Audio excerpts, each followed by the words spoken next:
అందరికీ నమస్కారం. తెలుగు స్టోరీస్ లైబ్రరీకి మీ అందరికీ స్వాగతం. ఇప్పుడు మనం వినబోయే కథ తోడు సీరియల్ 3వ భాగం. రచన ఏ సుబ్బారావు గారు. శంషాబాద్ ఎయిర్పోర్ట్లో దిగిన రంగనాథ్కి ఒకరినొకరు తోస్తూ కదులుతున్న జనాభాను చూశాక 3 నెలలలో ప్రయాణికుల రద్దీ బాగా ఎక్కువైందా అనిపించింది. ప్రీపెయిడ్ ట్యాక్సీలో సామాన్లుంచి సర్దుకుని జూబ్లీ హిల్స్ అన్నాడు ట్యాక్సీ డ్రైవర్తో. ఎయిర్ కండిషన్ కారులో ప్రయాణం హాయిగా అనిపిస్తున్నా అర్ధాంతరంగా తను ఇండియా రావటం గురించి తండ్రి ఏమనుకుంటాడు అనుకోకుండా ఇక్కడ ఆఫీస్ పని తగిలింది, బయలుదేరానన్న సగం నిజం చెప్పటమా? చీఫ్ ఇంజనీర్ చేసి జీవితం నేర్పిన అనుభవం తన రాకలో ఉన్న మర్మాన్ని ఇట్టే పట్టేయదు. ఇక్కడ ఉండబోయే 20 రోజులు ఎలా గడుస్తాయో. నత్తి ఉన్నవాడిలా కాకుండా ధైర్యంగా ఆయనని రిటైర్మెంట్ హోమ్లో చేర్పించరండి అంది సునంద తను బయలుదేరుతుంటే. అలాంటి ఉద్బోధనే గత 3 నెలలుగా ఇస్తోంది. పెళ్ళైన కొత్తలోనే ఆధిక్యత చేజిక్కించుకున్న సునందతో వాదానికి దిగటం దండగా. సునంద దగ్గర 2 ఆయుధాలుంటాయి. బండగా వాదనలో జొరబడి నాకంతా తెలుసు, నేను చెప్తున్నాను అన్నది ఒకటి, మీకేమీ తెలియదు ఇది అందరికీ తెలిసిందే అన్నది రెండవది. తండ్రి ఎలా ఉన్నాడో అనుకుంటూ ఉంటే ట్యాక్సీ మాసాబ్ ట్యాంక్ కూడలి దాటి బంజారా హిల్స్ వైపు మళ్ళింది. 30 నిమిషాలు గడిచేసరికి తండ్రి ఇల్లు సమీపించింది. ఆకస్మికంగా వచ్చి తండ్రిని ఆశ్చర్యపరుస్తాననుకున్న రంగనాథ్కి తండ్రి ఇల్లు మరమ్మతులతో దర్శనం అవ్వగా ఇంటికి మరమ్మతులేమిటి అంటూ ఆశ్చర్యపడ్డాడు. ట్యాక్సీ డ్రైవర్కి టిప్ ఇచ్చి కాలింగ్ బెల్ నొక్కబోతూ హాల్లో సంభాషణ, తండ్రి నవ్వు వినిపించి బెల్ నొక్కకుండా ఆగాడు. ఈ మ్యాచ్ గెలవకపోతే మనం టోర్నమెంట్ నుంచి నిష్క్రమిస్తాం అంది ఒక స్త్రీ గొంతు. చూస్తూ ఉండు, ఈ మ్యాచ్ మనం చాలా సునాయాసంగా గెలుస్తాం అన్న తండ్రి మాటలు విని తండ్రి ఇంత రాత్రప్పుడు స్త్రీతో సంభాషణ అని అబ్బురపడుతూ కాలింగ్ బెల్ నొక్కాడు. రంగనాథ్ తలుపు తెరుచుకుని ఒక స్త్రీ ద్వారంలో నిలబడింది. గంధపు రంగు వెంకటగిరి చీరలో హుందాగా ఉంది. కంటికున్న రిమ్లెస్ కళ్ళద్దాలు ఆమె హుందాతనాన్ని ఇంకా పెంచాయి. 60 ఏళ్ళు పైబడినట్టున్న జుత్తు ఇంకా నల్లగానే ఉంది. బహుశా రంగు వేసుకుందేమో. 10 సెకండ్లలో ఉద్భవించిన వింత ప్రశ్నలతో ఉన్న రంగనాథ్ మొహాన్ని పరీక్షగా ఆమె చూస్తుంటే ఎవరది అంటూ విశ్వనాథం ఆమె వెనకాలే వచ్చి రంగనాథ్ వైపు చూసి, అదేమిటోయ్ చెప్పకుండా వచ్చావు, నాకు తెలిస్తే ఎయిర్పోర్ట్కి వచ్చావనిగా అన్నాడు ఆశ్చర్యంగా.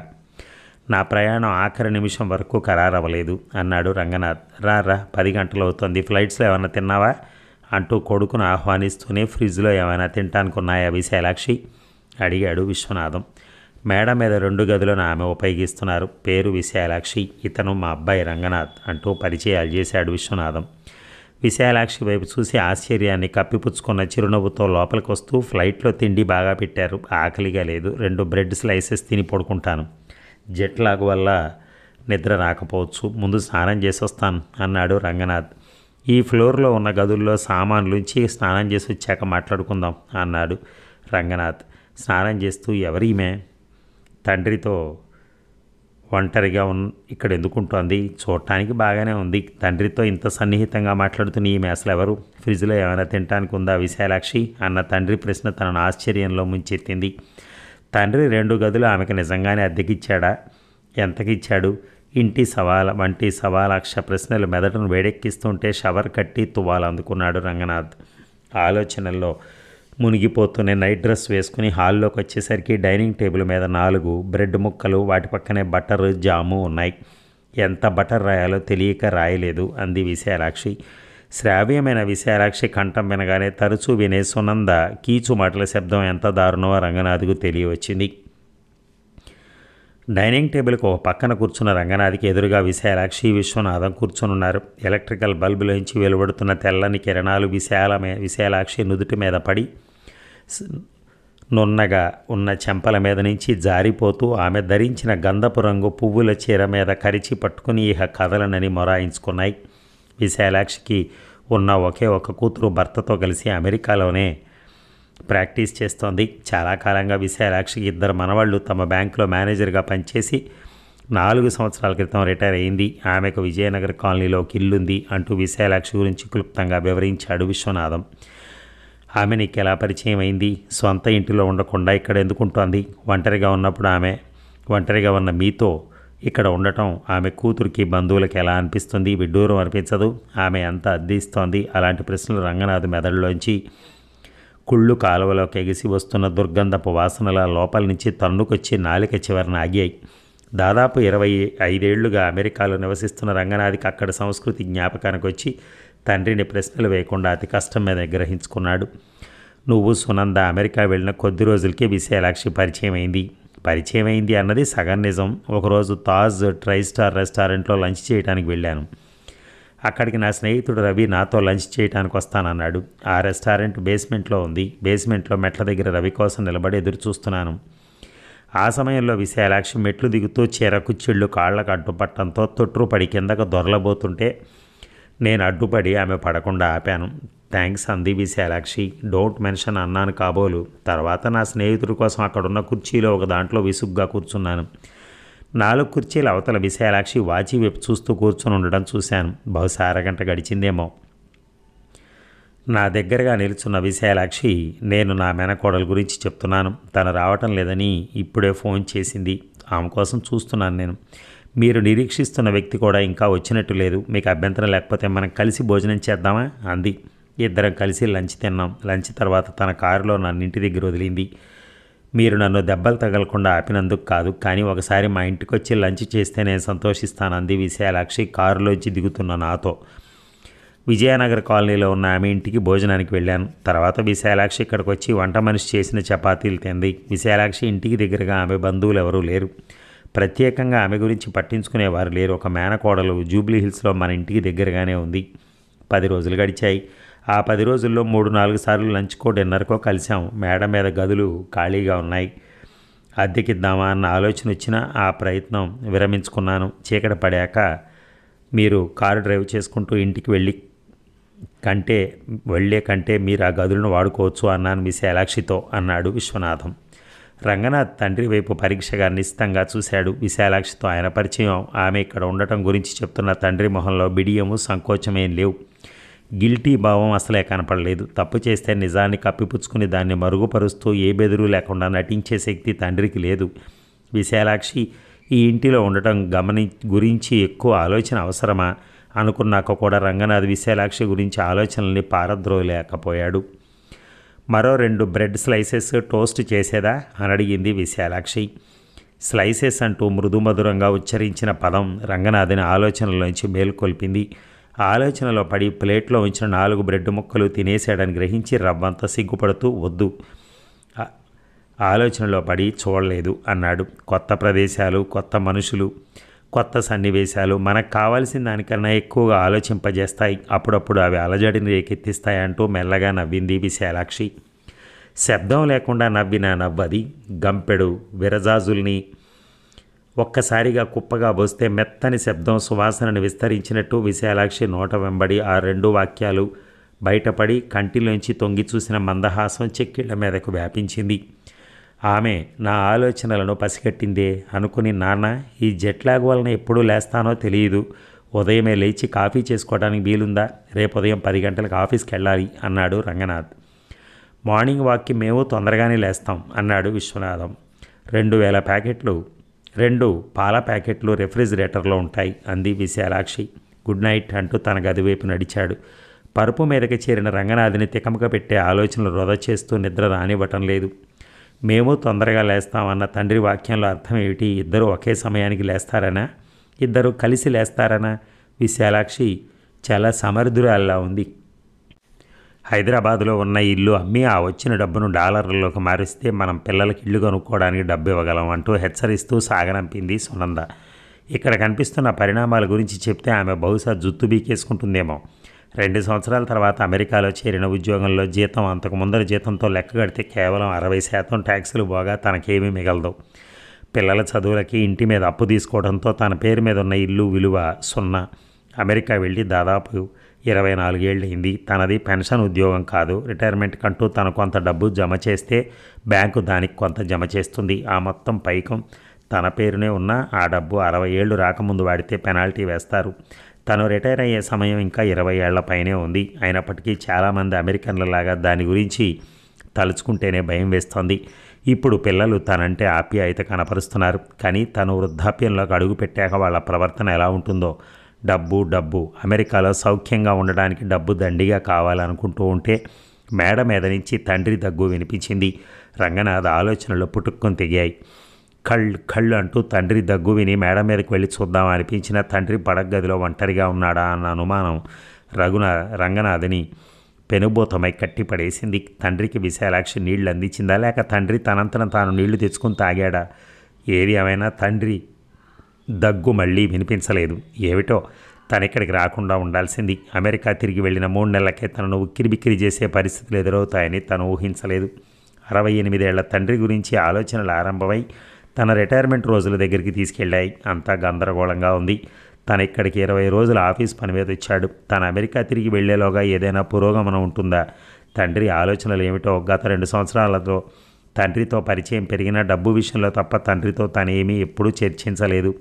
ఈ 2 ఏళ్ళేమిటి, అంతకుముందు 24 ఏళ్ల అమెరికా జీవనంలో ఆ పరుగులో తను తండ్రి ఉప్పుడు బియ్యం మెతుకుల్లా ఉండిపోయారు. ఇప్పుడు గబుక్కని ఇద్దరి మధ్య ఉన్న అగాధం మీద వారధి కట్టడం సాధ్యమా? తండ్రి గురించి తనెప్పుడూ ప్రత్యేకంగా వ్యాకుల పడలేదు. తన గత్యంతరం లేక ఇండియా రావడంతో ప్రాముఖ్యత కోల్పోయిన తండ్రికి మళ్ళీ ప్రాముఖ్యత వచ్చింది. ఆ ప్రాముఖ్యత చెప్పలేనంత ఎత్తుకు ఎదగడానికి కారణం ఈ కోట్ల ఖరీదు చేసే ఇల్లు. తండ్రి ఇక్కడ సామాన్యంగా బ్రతుకుతుంటే తను సునంద ఆయన గురించి ఇంతగా ఆలోచించేవారా? ఒక్కసారి రంగనాథ్లో దాక్కునున్న గిల్టు బయటపడగా కణతలు నొక్కుని తలగడను వాటేసుకున్నాడు. దాదాపు $1 మిలియన్ జూబ్లీ హిల్స్ ఇల్లు కొత్తగా దానిని కాపలా కాస్తున్నట్టు కనిపించిన విశాలాక్షి, కత్తి పట్టుకుని జడిపిస్తూ అందులోకి జొరబట్టడానికి ప్రయత్నిస్తున్న సునంద, అంతా పీడకలలా రాత్రి గడిచింది రంగనాథ్కి. చేతివాచి ఉదయం 5:30 గంటలు చూపించగానే లేచి పళ్ళు తోముకుని కాఫీ కలుపుకోవటానికి హాల్లోకి వచ్చాడు. డైనింగ్ టేబుల్ దగ్గర ఉన్న కుర్చీలో తండ్రి కూర్చుని ఉన్నాడు. విశాలాక్షి కాఫీ కలుపుతోంది. రంగనాథ్ రావటం చూసి, మీ కాఫీలో చక్కెర మామూలుగా వేసేదా అని అడిగింది విశాలాక్షి. తండ్రి అప్పుడే లేచి కాఫీ తాగడానికి తయారుగా ఉండడం చూసి, గతంలో తండ్రి ఇంత త్వరగా లేచేవాడా అన్న ప్రశ్న ఉదయించింది. చక్కెర వేయవద్దు అంటూ తండ్రి పక్కనే ఉన్న కుర్చీలో కూర్చున్నాడు రంగనాథ్. వేడి స్ట్రాంగ్ ఫిల్టర్ కాఫీ ఒక గుక్క తాగేసరికి దానిలో ఉన్న రుచి సువాసన ఆస్వాదించగానే రంగనాథ్ నోటిలో నీరూరింది. కాఫీ బాగుంది అన్నాడు. థ్యాంక్స్ అన్నట్టుగా మందహాసం చేసింది విశాలాక్షి. 5 నిమిషాల తర్వాత తండ్రి కాఫీ తాగటం ముగించి లేచి ఖాళీ కప్పును కడగటం కొత్తగా అనిపించింది రంగనాథ్కి. మన కప్పు మనం కడుక్కోవడం మంచి అలవాటు, అలా చేయకపోతే కప్పులకు గార పట్టేస్తుంది అన్నాడు విశ్వనాథం. బయలుదేరదామా అంటూ వ్యాహ్యాళికి నిలబడింది విశాలాక్షి. ఓ ఎస్ అంటూ హుషారుగా నడక్కు వెళ్తున్న తండ్రిని చూసి ఈయనలో మార్పు వచ్చింది అనుకుంటూ తల పంకించాడు రంగనాథ్. కాఫీ డికాక్షన్ ఫ్రిడ్జ్లో ఉంది, కావాలంటే వాడుకో, 1 గంటలో తిరిగి వస్తామంటూ విశాలాక్షి బయటికి వెళ్ళగానే మళ్ళీ కాఫీ కలుపుకొని తాగుతూ కళ్ళు మూసుకున్నాడు. కాఫీ తీయగా ఉంది. పరాకున తను పంచదార వేసుకున్నానని గ్రహించి, ఇండియాలో కాఫీకి పంచదార కలిపితేనే రుచి బాగుంటుంది, డికాక్షన్ పలచగా తను అమెరికాలో తాగే కాఫీకి పంచదార వేయకపోయినా పర్వాలేదనుకుంటూ తొందరగా కాఫీ ఆరంభించాడు. కాఫీలో పంచదార వేసుకోవడం అంటే గేలి చేసిన రోజు జ్ఞాపకానికి వచ్చింది. బ్యాంకులో తను పనిచేసే విభాగంలోని రోజ్ ఆఫీస్ అసిస్టెంట్, సెక్రటరీ అన్న బిరుదు బాగాలేదని, ఆఫీస్ అసిస్టెంట్ అయితే గంభీరంగా ఉంటుందని, జీతం పెంచకపోయిన టైటిల్ మార్చారంది ఒకరోజు గలగలా నవ్వుతూ. రోజీ చాలా స్మార్ట్, పనిలో కూడా అంతే. 6 అడుగుల పొడవు, 75 కిలోల బరువుతో రోజీది భారీ విగ్రహమే. ఆమెకు 4 పిల్లలు. భర్త గురించి ఎప్పుడూ ప్రస్తావించేది కాదు. ఆమెకొచ్చే అత్యవసర జీతంతో 4 పిల్లల్ని ఎలా పోషించేదో అని తను ఆశ్చర్యపడేవాడు. ఆఫీస్లో ఎప్పుడూ చిరాకు ప్రదర్శించకుండా ప్రవర్తించే రోజీ అంటే అందరికీ మంచి అభిప్రాయం ఉండేది. ఆమె 60వ జన్మదినం నాడు ఆఫీస్లో అందరూ చందాలు వేసుకుని కేక్ తెచ్చి ఆమె చేత కట్ చేయించారు. తను కాస్త ఖరీదైన బొకే తీసుకెళ్ళి ఆమెకు అందించి హ్యాపీ బర్త్డే అన్నాడు. అది అందుకుని స్నేహపూర్వకంగా తన బుగ్గ కానించి కౌగిలించుకుంటూ, యు ఆర్ నైస్ రామ్, కానీ 60వ జన్మదినోత్సవం అందరినీ ఆనందపరచదు అందామె. కమాన్ చీరప్ అని మాత్రం చెప్పి తన గదిలోకి వచ్చాడు. సాయంకాలం ఆఫీసు వదిలి వెళ్ళబోతూ రోజీ గదిలోకి చూశాడు. ఆమె ఉదాసీనంగా ఉండటం గమనించి, ఏమిటి ప్రాబ్లం అని అడిగాడు. అలా అడిగినందుకు థ్యాంక్స్, 60 ఏళ్ళు వచ్చాయి అంటే జీవితం అంటూ గొణిగింది రోజీ. నీకేం తక్కువ రోజీ, యు ఆర్ స్మార్ట్, నీ జీవితం చాలా ఉంది అన్నాడు అతను. థ్యాంక్ యూ అంటూ తన బుగ్గ మీద తన 2 వేళ్లతో తట్టి బాత్రూమ్ వైపుకు వెళ్ళింది రోజీ. ఆమె రాక కోసం నిరీక్షించాడు అతను. 5 నిమిషాల్లో తిరిగి వచ్చింది ఆమె. పిల్లలు వాళ్ళ జీవితాలను వాళ్ళు మలుచుకున్నారు. మా ఆఖరి అమ్మాయి వయసు 32. యు ఆర్ రైట్, నా మానాన నేను జీవిస్తున్నాను అంది కాసేపటికి తేరుకుని. నీ పిల్లలు నిన్నొచ్చి రోజు పలకరిస్తూ ఉంటారా? రోజీ పక్కపక్క నవ్వింది. వెర్రి రామ్, నేను ఒక హైవే మీద కారులో ప్రయాణం చేస్తుంటే వాళ్ళు ఇంకో హైవే మీద పరుగులు పెడుతూ ఉంటారు. ఆప్యాయత లేదని కాదు. నువ్వు విన్నావో లేదో కానీ ఒకసారి గూటిలోంచి ఎగిరిపోయిన పక్షి పిల్ల తన పాత గూటికి చేరదు అంది. ఇండియాలో 60 ఏళ్ళు వచ్చేసరికి రిటైర్ అవ్వమంటారు. తర్వాత చాలామందికి కావాలన్నా పని దొరకదు. ఇంకో 4-5 సంవత్సరాల్లో కాస్త డబ్బు పోగయ్యాక నేను రిటైర్ అవుతాను. కొత్త ప్రదేశాలు చూస్తాను అంది ఎటో చూస్తూ. ఇది జరిగి 4 ఏళ్ళయింది. తను ఇండియాలో ఉండగా నువ్వు నా శ్రేయోభిలాషివి. వచ్చే వారం నేను పెళ్లి చేసుకోబోతున్నాను. 50 ఏళ్ల తర్వాత నా హై స్కూల్ స్వీట్ హార్ట్ కనిపించాడు. అతను ఒంటరిగా జీవిస్తున్నాడు. పెళ్ళి రూతరన్ చర్చిలో పెళ్ళయ్యాక కరేబియన్ క్రూయిజ్ మీద హనీమూన్కి వెళ్తాం. Wish me best of luck అంటూ మెయిల్ పంపింది. తను గ్రీటింగ్స్ పంపాడు. రోజీ పెళ్లి చేసుకుంది అని తను సునందకి చెప్తే 65 ఏళ్ల బాలాకుమారికి పెళ్ళేమిటి, ఎవరిని పట్టింది అంది. తన హై స్కూల్ స్వీట్ హార్ట్ని పెళ్లి చేసుకుంది. షీ డిజర్వ్స్ ఇట్ అన్నాడు అతను. ఇద్దరు కర్రల ఊతలతో చెట్టపట్టాలేసుకుని తిరుగుతారు కాబోలు. I like Ram, I love Ram అన్న పదాలు గతంలో రోజీ సునందతో అనటం సునందకు సుతారాము నచ్చలేదు. అమెరికాలో I like you, I hate you, it is interesting, సంకోచించవద్దు, అవసరమైతే నన్ను పిలు అలాంటి పదాలు తెగ విరివిగా ఉపయోగిస్తారని, వాటికి ప్రత్యేక విలువ ఆపాదించకూడదని సునందకు 2-3 సార్లు వివరించబోతే వాళ్లకు అంటూ సొంటూ లేదు, దేనికి విలువ ఇవ్వరలేండి అంటూ సునంద పెదవి విరిచింది. ఏంటో ఏదో ఆలోచనలో పడ్డావు అంటూ తండ్రి పలకరించడంతో వాస్తవంలోకి వచ్చాడు రంగనాథ్. జోళ్లను విప్పి డైనింగ్ టేబుల్ వద్దకు వస్తున్న విశాలాక్షి వైపు దృష్టి మరలింది. పొడిగా ఉన్న వాతావరణం పట్టిన చెమటను ఆవిరి చేసిన విశాలాక్షి నుదుటి మీద రవ్వంత చెమట నిలబడి మెరుస్తోంది. అలసట వలన కలిగిన ఉద్వేగం చెంపలకు రవ్వంత ఎరుపు రంగును అందించింది. సరిగ్గా దువ్వుకొని జుత్తులోంచి ఎగురుతున్న ముంగురులను చూశాక ఇప్పుడు 64 ఏళ్ల వయసులో ఈమె ఇలా ఉంటే యవ్వనంలో ఇంకా చాలా అందంగా ఉండేదనుకుని ఆలోచన అంటూ ఏమీ లేదు. ఎంత దూరం నడుస్తారు అని అడిగాడు రంగనాథ్. బహుశా 3 కిలోమీటర్ల దూరానికి 45 నిమిషాలు పడుతుంది. విశాలాక్షి ఇంకొంచెం దూరం నడుద్దామని అంటోంది. కానీ నడక చాలు అంటూ ఉంటాను. రెఫ్రిజిరేటర్లో ఉన్న డికాక్షన్ వాడేశాను అన్నాడు రంగనాథ్ వాష్ బేసిన్ దగ్గర కప్పు అడుగుతూ. మళ్ళీ ఫిల్టర్ వేశాను. మీకు ఇడ్లీ బ్రేక్ఫాస్ట్ ఇష్టమేనా? ష్యూర్, అరగంటలో స్నానం చేసి వస్తాను. విశాలాక్షికి ఈ ఇంటికి ఏమిటి సంబంధం అన్న ప్రశ్న ఒక్కపడి నోట్లో వేసుకుంటూ ఉంటే దానిలో వచ్చిన పెద్ద ఒక్క ముక్కలాగా కొరుకుడు పట్టం లేదు. ఇంకా 20 రోజులున్నాయి. ఈ చిక్కుముడి వీడుతుందా చూద్దాం, తండ్రి తన మాట వింటాడు అనుకుని తేలికపడిన మనస్సుతో స్నానం ముగించి బట్టలు వేసుకుని హాల్లోకి వచ్చాడు రంగనాథ్. విశ్వనాథం, విశాలాక్షి పేపర్లు చదువుతున్నారు. కళ్ళద్దాలలోంచి నిశితంగా అక్షరాల మీద దృష్టి కేంద్రీకరించిన విశాలాక్షి రంగనాథ్ను చూడగానే పేపర్ మడిచి పక్కకు పెట్టింది. డైనింగ్ టేబుల్ మీద గిన్నెల్లో ఇడ్లీ, సాంబార్, కొబ్బరి పచ్చడి, కారప్పొడి ఉన్నాయి. వేడి చల్లారిపోతాయంటూ ప్లేట్లలో 3 ఇడ్లీలను బౌల్స్లో సాంబార్ని పోసింది. మెత్తగా ఉబ్బి ఉన్న ఇడ్లీలు, రుచికరంగా ఉన్న చిన్న ఉల్లిపాయల సాంబారు, పచ్చడితో 5 ఇడ్డెన్లు పట్టించాడు రంగనాథ్. నీ ఆఫీసు పంజాగుట్టలో కదూ? విశాలాక్షి తన కారులో నిన్ను మీ ఆఫీస్ దగ్గర వదిలేస్తుంది. నువ్వు మీ ఆఫీస్కి ఎన్ని గంటలకు చేరాలి? అనవసరంగా ఆవిడని ఇబ్బంది పెట్టడం ఎందుకు, నేను ఆటో రిక్షాలో వెళ్తాను అన్నాడు రంగనాథ్ మొహమాట పడుతూ. ఇబ్బంది ఏమీ లేదు, ఆ ప్రాంతంలో నాకు పనుంది అంది విశాలాక్షి.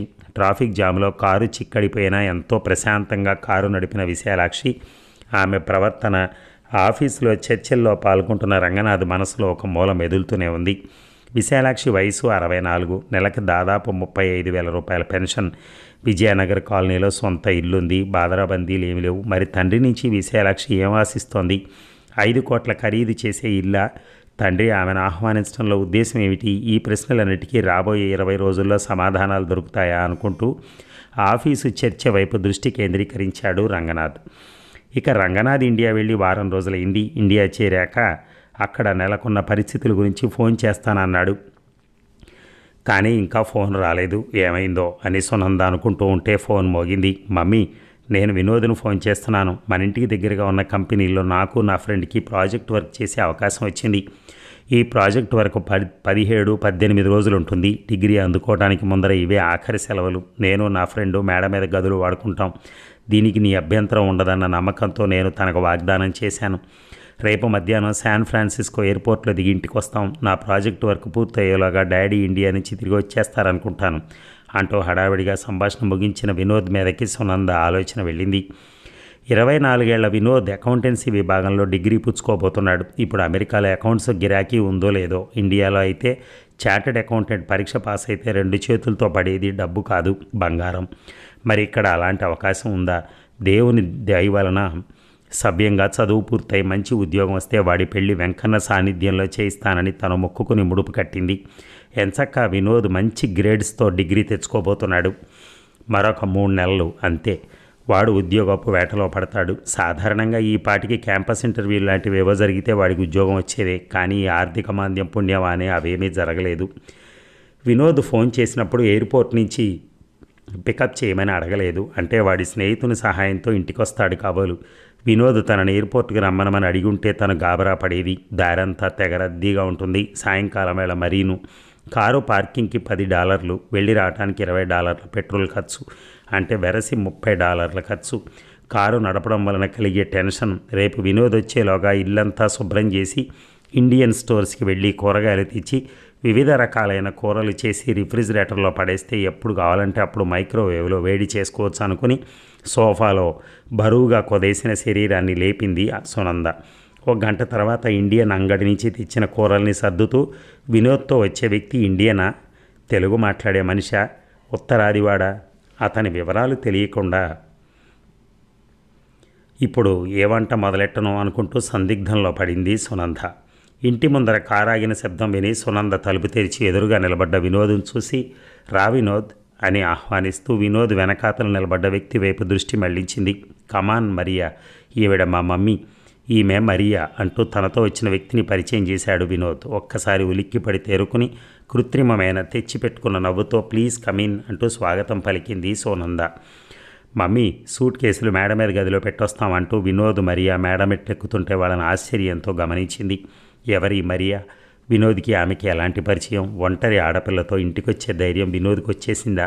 చూసిన అరక్షణంలో మరియా బాగానే ఉందనిపించినా ఎలా ఉంటే ఆమె వినోద్కి ఏమవుతుంది అన్న ప్రశ్నలకు ఒకేసారి సమాధానం చెప్పుకోలేక సతమతమవుతూ ఉంటే మరియా షవర్ చేసి వస్తానంది. ఇప్పుడు 5:30 అయింది. ఆమె వచ్చాక డిన్నర్ చేద్దాం, నీకు ఆలస్యం అవుతుంది అనిపిస్తే నువ్వు తినేయచ్చు అంటూ వచ్చి తల్లికి ఎదురుగా సోఫాలో కూర్చున్నాడు వినోద్. పర్వాలేదు, ఆమె వచ్చాకే తిందాం, తొందరగా డిన్నర్ చేసే అలవాటు నాకు లేదు. స్నానానికి ఆమెకు అవసరమైనవి బాత్రూంలో ఉన్నాయో లేవో చూసావా అని అడిగింది సునంద. తువ్వాళ్ళు సబ్బు బాత్రూంలో పెట్టి వచ్చేసాను. ఎలా ఉన్నావు మమ్మీ? ఇందాక అమృత ఆంటీ కనిపించారు, చేయి ఊపాను, ఆమె గమనించినట్టు లేదు అన్నాడు వినోద్. ఎక్కడ కనిపించింది, ఎలా ఉంది? ఎయిర్పోర్ట్ నుంచి వస్తూ నేను మరియా దారిలో మాల్లో కాఫీ కోసం ఆగాం. అమృత ఆంటీ అక్కడికి దగ్గరగా ఉన్న ఆలివ్ గార్డెన్ రెస్టారెంట్లో నుంచి ఒక అపరిచిత వ్యక్తితో బయటకు వచ్చింది. ఆయనను నేను ఇదివరలో ఎప్పుడూ చూడలేదు. నేను ఇండియా నుంచి తిరిగి వచ్చాక అమృత ఆంటీని కలవలేదు. కామేశం అంకులు చనిపోయాక కూతురు దగ్గరికి వెళ్ళుంటుందని విన్నాను. తిరిగి వచ్చిందా లేక మళ్ళీ వెళ్ళిపోయిందా అన్నది ఆమెకు ఫోన్ చేస్తే కానీ తెలియదు. మమ్మీ, నాకు నీ కారు ఇవ్వగలవా? లేకపోతే డాడీ కారు వాడుకునేదా? అద్దెకు తెచ్చిన కారు అవసరంగా డబ్బు ఎందుకు ఇవ్వటం అనవసరంగా? రేపు నాకేం పని లేదు, అయినా డాడీ కారునే తీసుకెళ్ళు. విరబోసుకున్న జుత్తును సవరించుకుంటూ మరియా రావడంతో సునంద వినోదుల మధ్య సంభాషణ ఆగింది. డిన్నర్ చేద్దామా? ఇండియన్ వంటకాలు మరియాకి నచ్చుతాయో లేదో అంటూ ప్లేట్లను అమర్చింది సునంద. మరియాకి ఇండియా వంటకాలు కూడా కాదు, మసాలా కూరలంటే చాలా ఇష్టం అన్నాడు వినోద్. జుత్తును వెనక్కి వదిలిస్తూ మరియా నవ్వింది. వినోద్ వైపు తిరిగి మరోసారి జుత్తును విదిలిస్తూ I like Indian food very much అంటూ సునంద అందించిన ప్లేట్లలో ఆహార పదార్థాలను వడ్డించుకుంది మరియా. ఆమె వైపు తదేకంగా చూస్తున్న వినోద్తో నువ్వు వడ్డించుకో అంది సునంద. మా మమ్మీ బాగా వండుతుంది అంటూ పదార్థాలన్నీ ప్లేట్లో వేసుకుని మరియా వైపు తిరిగి మందహాసం చేశాడు వినోద్. వాసన బట్టే తెలుస్తోంది అయినో అంటూ కళ్ళు చికిలించి నవ్వింది మరియా. మరియా వినోదుల మధ్య నడుస్తున్న కొంటె చూపుల ధారావాహినిని గమనించగానే సునంద లోపల చిర్రెత్తుకొచ్చింది. మణిపూర్ నాట్యకత్తలు వేసుకునే కోవకు చెందిన నైట్ డ్రెస్లో సన్నని నడుము, బలంగా ఉన్న ఉపరి భాగం, మోహనంగా ఎగురుతున్న ఒత్తు జుత్తు, చెవులకు వాడుతున్న రింగులతో లైట్ల వెలుతురులో వెలిగిపోతున్న మరియాను చూడగానే సునందలో ఈర్ష్య రాజుకోవటం మొదలుపెట్టింది. సభ్యత కోసం తెచ్చిపెట్టుకున్న చిరునవ్వుతో మీరు తింటూ ఉండండి, ఇప్పుడే వస్తానంటూ బాత్రూంలోకి ప్రవేశించి అద్దంలో తన ప్రతిబింబం చూసుకుంది. నడుము దగ్గర మడతలు, చంకలను ఆనుకుని ఉబ్బిపోయి వేలాడుతున్నటువంటి మాంసపు ముద్దలు, నుదుటిన స్పష్టంగా కనిపిస్తున్న 4 రేఖలు చూడగానే ఈర్ష్య బుసగొట్టింది. 22 24 ఏళ్ల పిల్లతో మధ్య వయస్కురాలైన తనకు పోలికేమిటి, ఎందుకీ ఈర్ష అని మెదడు శాంతపరచ ప్రయత్నించినా మనస్సు కుదుట పడలేదు. ఇప్పుడే పరిచయమైన వ్యక్తి గురించి ఇంత ఆలోచన అనవసరం అనుకుంటూ డైనింగ్ టేబుల్ దగ్గరకు వస్తూ వినోద్ మరియాలు తుళ్ళుతూ నవ్వుకోవటం చూసి భరించలేక సునంద, వినోద్ కాస్త మెల్లగా మాట్లాడు, మన మాటలు పక్కింటి వాళ్ళకు కూడా వినిపించేలా ఉన్నాయి అంది. అంత పెద్ద శబ్దం చేస్తున్నామా, అయినా మన ఇంట్లో మనం ఇష్టం వచ్చినట్టు మాట్లాడుకోవడంలో తప్పేమిటి అని మాటల శబ్దం తగ్గించి మరియా చెంపల దగ్గర తన నోరుంచి గుసగుసలాడాడు వినోద్. ఆ ఇద్దరి మధ్య నెలకొన్న సాన్నిహిత్యం చూసి అవాక్కయింది సునంద. మమ్మీ, మరియా బయోకెమిస్ట్రీ విభాగంలో డిగ్రీ పుచ్చుకోబోతోంది. ఇక్కడికి దగ్గరగా ఉన్న ఒక కంపెనీలో డేటా కావాల్సి వచ్చి నాతో ఇక్కడికి వచ్చింది. జీన్స్ గురించి రీసెర్చ్ ప్రాజెక్ట్ ఆశించిన ఫలితాలను అందిస్తే ఆమెకు మంచి ఉద్యోగం వస్తుంది. ఆ మాటలు విన్న మరియా మొహం ఆనందంతో వెలగటం సునంద గమనించింది. మీ ఇద్దరికీ ఎలా పరిచయం అయింది అని అడిగింది సునంద ఉండబట్టలేక. ఒకే క్యాంపస్లో ఉన్నాం. లైబ్రరీలో, స్టార్ బక్స్ కాఫీ షాప్లో ఆమె తరచూ కనిపించేది. 2-3 సార్లు క్యాంపస్కి దగ్గరగా ఉన్న ఇండియన్ రెస్టారెంట్లో ఆమెను చూశాక పరిచయం చేసుకున్నాం. క్యాంపస్లో ఉన్న హౌసింగ్ ఖరీదు ఎక్కువ, క్యాంపస్కి కొంచెం దూరంగా ఉన్న ఇళ్ల అద్దె తక్కువ. కానీ ఆ ఇళ్లలో ఉంటే కారు లేకపోతే ఇబ్బంది. మరియా దగ్గర కారు ఉంది. ఇద్దరం ఇంటి అద్దె పంచుకోవడానికి ఇష్టపడటంతో 2 గదులను ఒక ఇంటిని అద్దెకి తీసుకున్నాం. అప్పుడప్పుడు వంట చేసుకోవడానికి వసతి ఉంది. ఖర్చు అప్పు తక్కువయ్యాయి అని అన్నాడు వినోద్. ఇంకేమీ ప్రశ్నలు వేయటానికి లేక ప్లేట్లో పదార్థాలు వడ్డించుకుంది సునంద. డిన్నర్ తినటం పూర్తయ్యాక వద్దన్నా వినకుండా వినోద్ సహాయం చేస్తుంటే కడిగిన ప్లేట్లను డిష్ వాషర్లో ఉంచి చేతులు తుడుచుకుని సునంద ఎదురుగుండా కూర్చుంది మరియా. ఆమె పక్క కుర్చీలో ఆసీనుడయ్యాడు వినోద్. ముగ్గురు కబుర్లో పడ్డారు. ఉదయం 9 గంటలకు మరియాను తాను వెళ్దామనుకున్న కంపెనీ దగ్గర వదిలి నేను నా ప్రాజెక్టు పని చూసుకుంటాను, అలసిపోయాను, తొందరగా పక్కెక్కేస్తాను అన్నాడు వినోద్. నాకు కాస్త రాత పనుంది అంది మరియా. గుడ్ నైట్ అంటూ ఇద్దరు మేడమెట్లెక్కి తమ గదుల్లోకి వెళ్ళటం గమనించిన సునందకి అంత అగమ్యగోచరంగా ఉంది. సునంద మెదడులో కలగాపులగంగా ఉద్భవిస్తున్న ప్రశ్నల్లో ముఖ్యమైన ప్రశ్న, మరియా వినోద్ గర్ల్ ఫ్రెండా లేక ఉత్త ఫ్రెండేనా? ఫ్రెండ్ అయితే పర్వాలేదు, లేకపోతే అమ్మో ఇదేమిటి, మన భారతీయ సంప్రదాయానికి విరుద్ధంగా ఈ వినోద్ ధోరణి ఏమీ బాగాలేదు.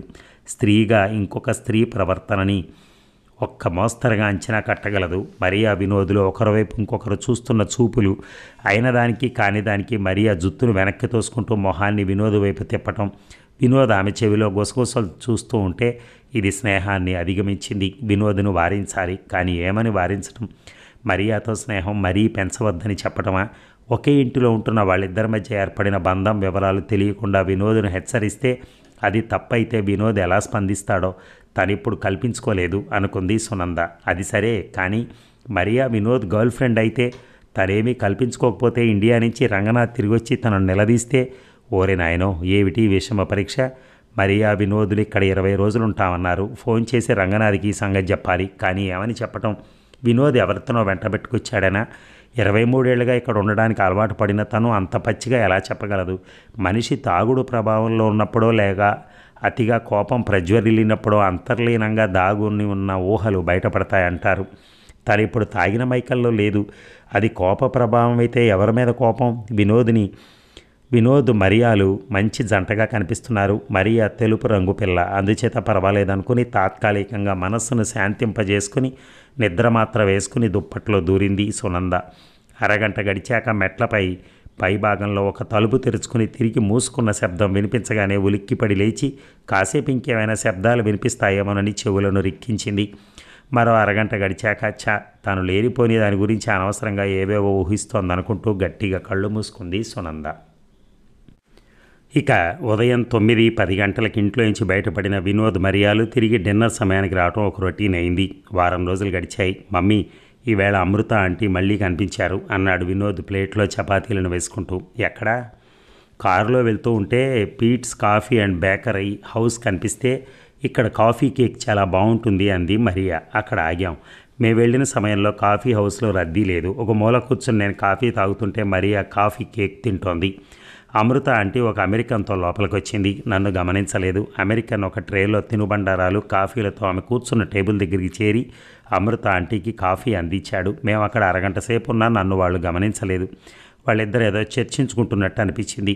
ఒక వారం రోజుల క్రితం ఒకరితో కనిపించిందన్నావు, ఈవేళ అమెరికన్తో కాఫీ తాగుతుందంటున్నావు. నువ్వు సరిగా చూసావా? సంథింగ్ రాంగ్ హియర్ అంది సునంద. అలా ఎందుకు అనుకోవాలి? ఆమె ఇద్దరు వ్యక్తులతో కనిపించినంత మాత్రాన దాని గురించి ప్రత్యేకంగా ఆలోచన ఎందుకు? ఏదో అవసరమై వినోద్ ఇద్దరు స్త్రీలతో కనిపిస్తే సంథింగ్ రాంగ్ అనుకుంటామా? అంది మరియా మెల్లగా. ఏదో అనబోతున్న సునంద మరియా వైపు తీక్షణంగా చూసి, వినోద్ సంగతేమో కానీ ఆ ఆంటీ భర్త 8 నెలల క్రితం చనిపోయాడు. ఆమె వయసు దాదాపు 60. ఎక్కడ ఆమె పనిచేయట్లేదు. ఆమెడెవరినో ఇలా కలవటం ఎందుకో. మా దేశ సంప్రదాయంలో ఇలాంటివి జరగవు. ఒంటరి స్త్రీ ఇలా ప్రవర్తించడం సమాజం సహించదు. ఈ సంగతి ఏమిటో ఫోన్ చేసి కనుక్కుంటాను అంది సునంద దృఢంగా. అలా అనటంలో అమృత ప్రవర్తన సొసైటీలో ఆమోదయోగ్యం కాదని వినోద్తో ఒంటరి మరియా ఇలా రావటం అలాంటి బాపతే అని చెప్పకనే చెప్పడానికి ప్రయత్నించింది సునంద. ఐఎమ్ సారీ, ఇందాక వినోద్ వెళ్ళి ఆమెను పలకరిస్తానంటే వద్దు, ఆమెను డిస్టర్బ్ చేయొద్దు అంటూ వారించాను. ఇప్పుడు మీరు ఫోన్ చేసి కనుక్కుంటాను అంటున్నారు. వినోద్తో డిస్టర్బ్ చేయొద్దు అన్నాను. ఇప్పుడు మీతోనూ అదే అంటాను అంది మరియా. వాతావరణం గంభీరంగా మారటంతో అందరం మౌనంగా డిన్నర్ ముగించారు. ఇక డోంట్ డిస్టర్బ్ హర్ అన్న మరియా హెచ్చరిక జ్ఞాపకానికి వచ్చి అమృతకు ఫోన్ చేద్దామని సునంద ఫోన్ చేతిలోకి తీసుకుని ఆ ప్రయత్నాన్ని 3 సార్లు వాయిదా వేస్తూ ఒకరోజు గడిపింది. ఫోన్ చేసినంత మాత్రం డిస్టర్బెన్స్ ఎందుకు అవుతుంది? అమృతతో మాట్లాడి చాలా కాలం అయింది కదా, ఒక్క నిమిషం ఫోన్ చేసి కుశలం అడుగుతాను అని 3 సార్లు ఫోన్ చేసినా అమృత ఫోన్ ఎత్తలేదు. తను ఫోన్ చేశానని తిరిగి ఫోన్ చేయమని మెసేజ్ పెట్టింది. 3 సార్లు తను మెసేజ్ వదిలిన అమృత ఎందుకు ఫోన్ చేయలేదు? బహుశా ఊరిలో లేదేమో, ఎక్కడికో వెళ్ళుంటుంది, ఎవరితోనో వెళ్ళుంటుంది. వినోద్ చూసిన ఇద్దరు వ్యక్తుల్లో ఒకరితో వెళ్ళిందా? అమృత కామేశం చట్టపట్టాలు వేసుకుని తిరిగేవారు. కామేశం చనిపోయిన 8 నెలల్లోపే అమృత ప్రవర్తన ఇంత విశృంఖలంగా మారిందేమిటి?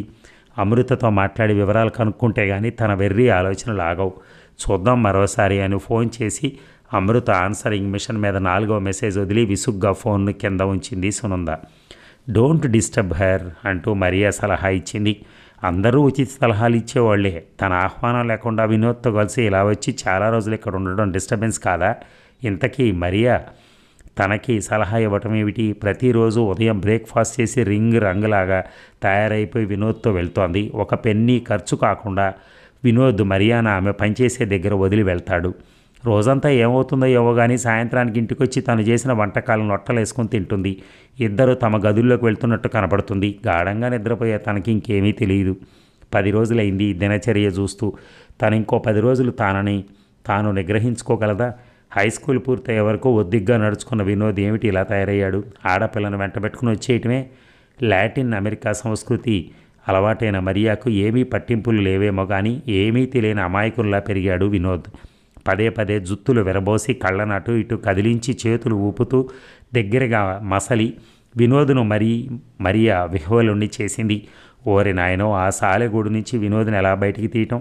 రంగనాథ్ ఉంటే ఏమిటి సంగతి అని నిలదీసేవాడు. అబ్బే, రంగనాథుట్టి మెతక మనిషి, ఎందుకు బనికిరాడు. పెళ్ళికి ముందర ఎలా ఉండేవాడో ఏమో కానీ పెళ్ళైన దగ్గర నుంచి తను గమనిస్తూనే ఉంది రంగనాథ్ది డొల్ల వ్యవహారం. ప్రతిదానికి గంగిరెద్దులా తల ఊపుతాడు. తండ్రి విషయంలోనూ అంతే జరిగింది. కొంత వయసు వచ్చాక పెద్దవాళ్ళకి మతిస్థిమితం సరిగా ఉండదు. చిన్నపిల్లల మాదిరి మారాన్ చేస్తారు. పిల్లలు తల్లిదండ్రుల విషయంలో అప్పుడు సరైన నిర్ణయాలు తీసుకోవాలి. రేపు ఇండియా నుంచి తెల్లమోహం వేసుకుని రంగనాథ్ తిరిగి వచ్చేస్తాడేమో. అక్కడ చూస్తే మామగారి మొండితనం, ఇక్కడ చూస్తే వినోద్ వెర్రి బాగులతనం. ఈ 2 సమస్యలని అనుకూలంగా పరిష్కారం చేసి నన్ను ఆదుకుంటే నడిచి వచ్చి నీ దర్శనం చేసుకుంటాను వెంకన్న అంటూ $1 బిళ్ళని రుమాల్లో కట్టి దేవుని ఎదుట ఉంచి దండం పెట్టి తిరిగి హాల్లోకి వచ్చింది సునంద. మనసు కాస్త తెరిపిన పడ్డట్టు అనిపించింది. ఇప్పుడు ఇండియాలో ఉదయం 6 గంటలు అయి ఉంటుంది. ఒకసారి రంగనాథ్కి ఫోన్ చేసి చూద్దామంటూ ఫోన్ అందుకుంది. ఎంత ఉదయమే ఫోన్ చేసావేమిటి? ఏమైనా ప్రాబ్లమా అని అడిగాడు రంగనాథ్. మరియా సంగతి ఎలా ఆరంభించాలో తెలియక, మీరు వెళ్ళిన పని ఏమైంది?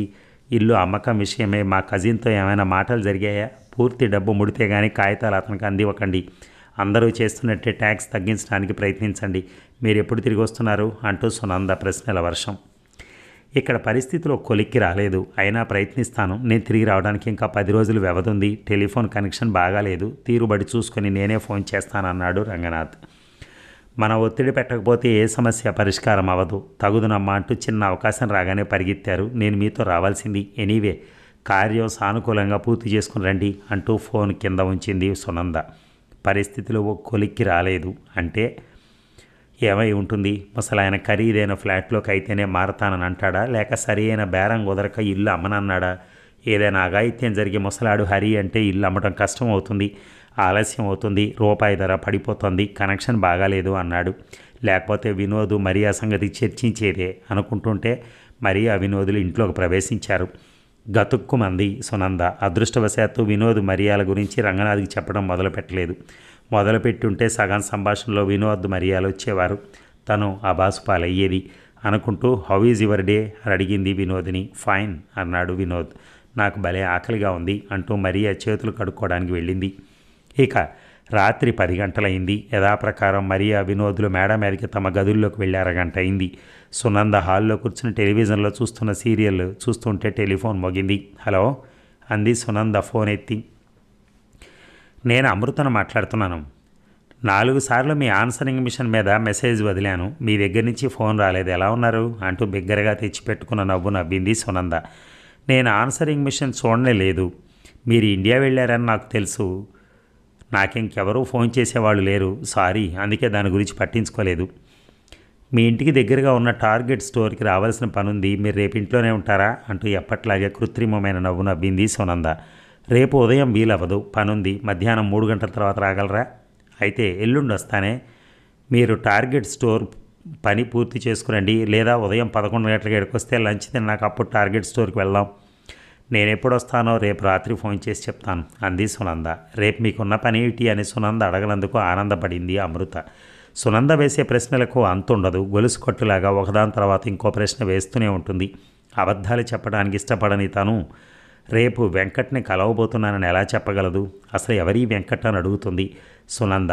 ఒంటరితనం పారద్రోలడానికి తన కంపెనీ ఎవరైనా ఇస్తారా అని వ్యక్తుల కోసం వెతుకుతోందని, వెంకట్ ఆ పట్టికలో 3వ వాడని చెప్తే అవ్వ, ఈ వయసులో ఈ విపరీతమైన ఆలోచన నీకు ఎలా వచ్చింది? మేము లేమా కంపెనీ ఇవ్వటానికి అనొచ్చు. ఏ పని లేకపోతే ఫోన్ చేయని మీరు కంపెనీ ఇస్తానంటే నేను నమ్మగలనా అని తను అడగగలదా? మీరు ఇంతవరకు ఎందరిని కలిశారు, వాళ్ళు ఎలాంటి వాళ్ళు అంటూ ప్రశ్నలు వేసి వ్యాఖ్యలు చేసి సునంద విసిగిస్తుంది. అది ఆమె తత్వం. ఎక్కువ వాగ్వాదంలోకి దిగితే కోపగించుకుంటుంది. బలహీనంగా ఉన్న పురిలేని దారం లాంటి పలుచని స్నేహం పుట్టుక్కున తెగుతుంది. చూద్దాం రేపేమవుతుందో అనుకుంటూ పట్టికలో 3వ వ్యక్తి వెంకట్ గురించి ఆలోచించసాగింది. పెళ్ళై విడాకులు తీసుకున్న వెంకట్ వయసు కేవలం 52 ఏళ్ళు. అతను విడాకులు కోరాడా, లేక అతని భార్య విడాకులు అడిగిందా? ఏమిటో, తను ఎంపిక చేసిన 4గురిలో 3 విడాకులు తీసుకున్న వాళ్లే. తను ఇండియాలో ఉంటే ఇలా ప్రవర్తించేదా? ఎవరిని కలిసినా అయ్యో మీ ఆయన పోయాడా, కష్టాలన్నీ మంచి వాళ్ళకే వస్తాయి, దేవుని మీద భారాన్ని ఉంచుకో, ఆయన నీకు శాంతిని ప్రసాదిస్తాడు లాంటి సలహాలు కోకొల్లలో వస్తాయి. ఉచిత సలహా ఇచ్చి మనిషిలో ఉన్న కాస్త ఉత్తేజాన్ని చంపేస్తారు. తామేదో ఉత్కృష్టమైన సలహా ఇచ్చామనుకుంటారు అనుకుంటూ పెదవి విరిచింది అమృత. ఆలోచనల తిరిగి వెంకట్ మీదకి మళ్ళింది. తనకంటే 6-7 ఏళ్ళు పెద్దదైన స్త్రీతో వెంకట్ ఎందుకు స్నేహం కలపాలనుకుంటున్నాడో ఇది తనకు తెలిసినంత మట్టుకు కాస్త అసహజంగానే అనిపిస్తోంది. ఎందుకో తనకి వెంకట్తో మీటింగ్ బాగా జరుగుతుందన్న నమ్మకం కలగటం లేదు. వెంకట్తో మీటింగ్ బాగా జరగకపోతే మిగిలింది ఒకే ఒక వ్యక్తి. అది విఫలమైతే తనేం చేస్తుంది? తను ఎన్నుకున్న మార్గం సరైందేనా అనుకుంటూ కళ్ళు మూసుకుంది అమృత. ఇక అమృతను కలుద్దామని కారులో ప్రయాణం చేస్తున్న సునందకి దారిలో స్టార్ బక్స్ కాఫీ దుకాణం కనిపించినా అనవసరంగా $2 ఖర్చు ఎందుకు, అమృత మంచి ఫిల్టర్ కాఫీ ఇస్తుందనుకుంటూ కారును ఆపకుండా అమృత ఇంటివైపు మళ్లించింది. నిన్న కలుద్దామంటే పనుంది అంది అమృత. ఆమెకి ఏం పనులుంటాయి? షాపుల నుంచి సామాన్లు తెచ్చుకోవడం, తినడం తప్ప ఇంకేముంటుంది? కామేశం పెన్షన్ వస్తుంది, ఇంటి మీద అప్పు ఏనాడో తీర్చేశారు, దీనికి తోడు కామేశంకు సంబంధించిన ఇన్సూరెన్స్ డబ్బు వచ్చి ఉంటుంది. ఏం పనులుంటాయి అమృతకి? ఈ మధ్య వినోద్కి 2 సార్లు అపరిచిత వ్యక్తులతో కనిపించింది. అమృత ఏవేవో నీతులు వల్లించేది. నిజానికి ఆమె ముసుగు వేసుకుని బాగా నటిస్తుందని తను అనుమానపడేది ఎప్పుడు. అమృతను డిఫెన్సివ్గా ఉంచడానికి ఇన్నాళ్లకి తనకు ఒక అంశం దొరికింది. చూడాలి ఏం వివరణ ఇస్తుందో అనుకుంటూ అమృత ఇంటి కాలింగ్ బెల్ నొక్కింది. 1 నిమిషం గడిచాక మళ్ళీ కాల్ బెల్ నొక్కబోతుంటే తలుపు తెరిచిన అమృతను చూసి ఆశ్చర్యంతో ఒక అడుగు వెనక్కి వేసింది. చింపిరి జుత్తు, సరిగా ధరించని దుస్తులు, తోటకూర కాడలా వేలాడుతున్న చేతులు, కాంతి ఎగిరించుకుపోయిన కళ్ళు, జిడ్డు మొహం చూసి ఏమిటిలా ఉన్నారు అంటూ లోపలికి ప్రవేశించింది సునంద. రాత్రంతా నిద్ర సరిగా పట్టలేదు. నిద్ర మాత్రం వేసుకున్నా, నిలకడగా నిద్రపోలేదు. నన్ను చూసి చాలా కాలమైంది కదూ. కాలం, పరిస్థితులు మనిషిలో మార్పు తెస్తాయి. మీరు చాలా దిగాలుగా కనిపిస్తున్నారు. నాకు ఈ సంగతి తెలుసుంటే నేను వచ్చేదాన్ని కాదు. అమృత జుత్తును సరిచేసుకుంటూ పేలవంగా నవ్వి, ఎదుటి మనిషి పరిస్థితిని గ్రహించి సందర్భోచితంగా మసిలే వ్యక్తే నిజమైన స్నేహితుడు అన్నాడు వెనకటికెవరో. నేనున్న పరిస్థితిలోంచి బయటపడటానికి నువ్వేం చేయలేవు. ఫిల్టర్ వేస్తే కాఫీ తయారు కావడానికి అరగంటైనా పడుతుంది. మామూలు కాఫీ ఇచ్చేదా అంది. అమృత మాటలు చెంపపెట్టులా సునందకు తగిలాయి. ఇండియాలో ఉన్నాను కదా, ఇక్కడ పరిస్థితుల గురించి వాకప్ చేసే ఆస్కారం తక్కువైంది. ఇన్స్టెంట్ కాఫీ కలిపి ఇవ్వండి, పర్వాలేదు అంది సునంద. పర్వాలేదన్న పదాలను మీరు తరచూ ఉపయోగిస్తారు అన్నాడు జేమ్స్ నాతో. అమృత నోటి నుంచి అసంకల్పితంగా ఈ మాటలు వెలువడ్డాయి. ఎవరి జేమ్స్? మీరెవరితోనో కాఫీ హౌస్లో కనిపించారని నాతో వినోద్ చెప్పాడు. కాదు, అతను తనేజా. కాదు, అతను జేమ్స్ తనేజా బ్లైండ్ డేట్ చేస్తున్నారా అని అడిగింది సునంద. అమృత వెంటనే సమాధానం ఇవ్వలేదు. కిచెన్లోకి వెళ్ళి 2 కప్పుల కాఫీతో తిరిగి వచ్చి ఒకటి సునందకు అందించి రెండో దాంతో సోఫాలో కూర్చుంది. అమృత దృష్టి సునంద వైపున్న ఆలోచనలు ఇంకెక్కడో పరిభ్రమిస్తున్నాయి. జరిగిందంతా చెబుదామా వద్దా అన్న మీమాంసలో 2 నిమిషాలుండి కాఫీ తాగటం ముగించి అన్నీ చెబుదామన్న నిర్ణయానికి వచ్చింది. వినోద్తో ఒక చక్కని అమ్మాయి కనిపించింది. ఆ పిల్ల వినోద్తో చాలా క్లోజ్గా ప్రవర్తించింది. చాలా అన్యోన్యంగా కనిపించారు అంది అమృత నిశ్శబ్దాన్ని ఛేదిస్తూ. అబ్బే, అలాంటిదేం లేదు. ఆ అమ్మాయి వినోద్ క్లాస్మేట్స్. ఇక్కడ ప్రాజెక్ట్ వర్క్ కోసం వచ్చారు. ఇది అమెరికా కదా అంది సునంద. వినోద్ మరియాల గురించి ఇలాంటి ప్రస్తావన రావడంతో సునందలో కోపం రాజుకుంటోంది.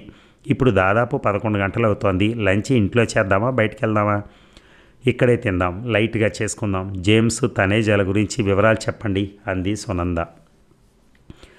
2 నిమిషాల్లో స్నానం చేసి వస్తాను, టెలివిజన్ చూస్తూ ఉండండి అంటూ స్నానం గదిలోకి వెళ్ళింది అమృత. 10 నిమిషాల తర్వాత జుత్తును సవరించుకుని పిన్నులు పెట్టుకుంటూ అర్ధాంతరంగా ఒంటరిదాన్ని అవ్వడంతో మా అమ్మాయి సుగుణ రమ్మంటే టెక్సాస్ వెళ్ళాను. సుగుణ చదువుకి మార్కెట్లో గిరాకీ లేకపోవడంతో ఆదాయం సరిగ్గా లేదని, దానికి కారణం నేను కామేశమే అని మా అల్లుడు 2-3 సార్లు వాపోయాడు. దాంతో నాకు అక్కడ మనస్కరించక తిరిగి వచ్చేశాను.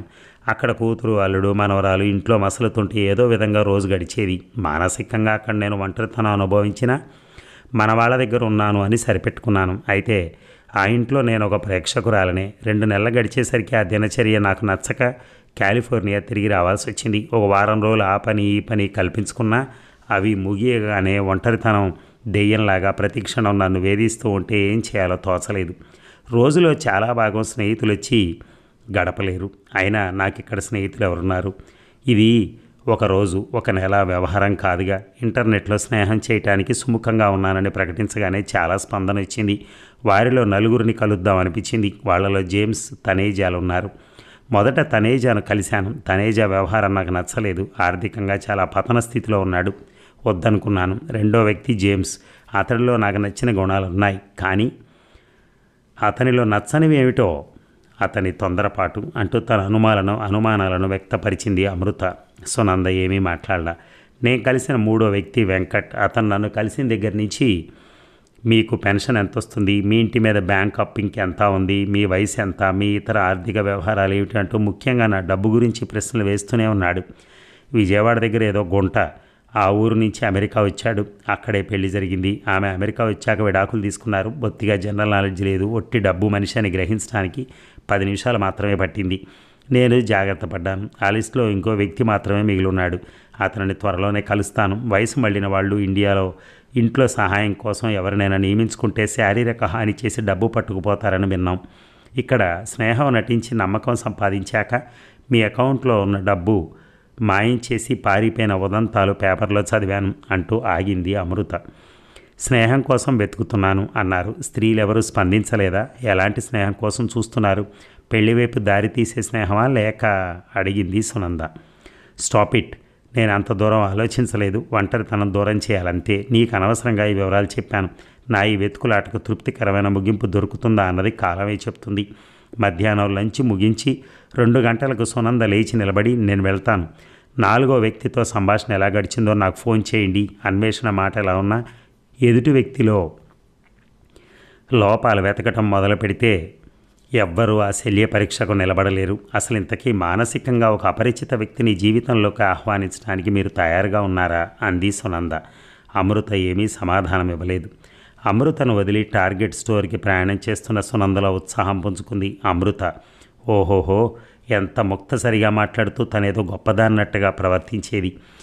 మరియా వినోద్ గర్ల్ ఫ్రెండా అని అడగకనే అడిగింది. వాళ్ళిద్దరూ మంచి యవ్వనంలో ఉన్నారు, ఏదైనా తిరుగుళ్ళు తిరుగుతారు. కానీ దాదాపు 60 ఏళ్ళు దగ్గరకు వస్తున్న ఆమె ఫ్రెండో బాయ్ ఫ్రెండో కావాలని వెంపర్లాడుతోందే, అది సాధ్యపడక నిరాశకు లోనవుతూ రుసరుసలాడుతోంది అనుకుంటూ గరాజులో కారు ఆపి ఇంటిలోకి ప్రవేశించింది Sunanda. Hi mummy. Hi aunty అని వినోద్ మరియాలు పలకరించేసరికి ఉలిక్కి పడింది. గరాజులో వినోద్ తీసుకెళ్లిన కారు ఉండటం సునంద గమనించనేలేదు. మరియా ప్రాజెక్ట్ వర్క్ త్వరలో పూర్తవబోతోంది. డిన్నర్ త్వరగా ముగించి థియేటర్లో సినిమా చూడటానికి వెళ్దాం అనుకున్నాం అన్నాడు వినోద్. తనను కూడా సినిమాకి రమ్మంటాడేమో అని ఆశించిన సునంద అలాంటి ప్రతిపాదన ఏమీ రాకపోవడంతో రవ్వంతా నిరుత్సాహపడింది. ఎన్ని గంటలకు మీ సినిమా? సాయంత్రం 6 గంటలకి. అయినా 5 గంటలకల్లా బయలుదేరతాం. అమృత ఆంటీని చూసి వస్తున్నాను. నువ్వు ఆమెను 2 సార్లు ఎవరితోనో చూసావన్నది నిజమే. అమృత ఆంటీ ఎలా ఉంది? తనతో ఎవరైనా స్నేహం చేస్తారా అని ఇంటర్నెట్లో ఉత్తర ప్రత్యుత్తరాలు జరిపి నలుగురిని ఎంపిక చేసి వాళ్ళని ఇంటర్వ్యూ చేస్తోంది.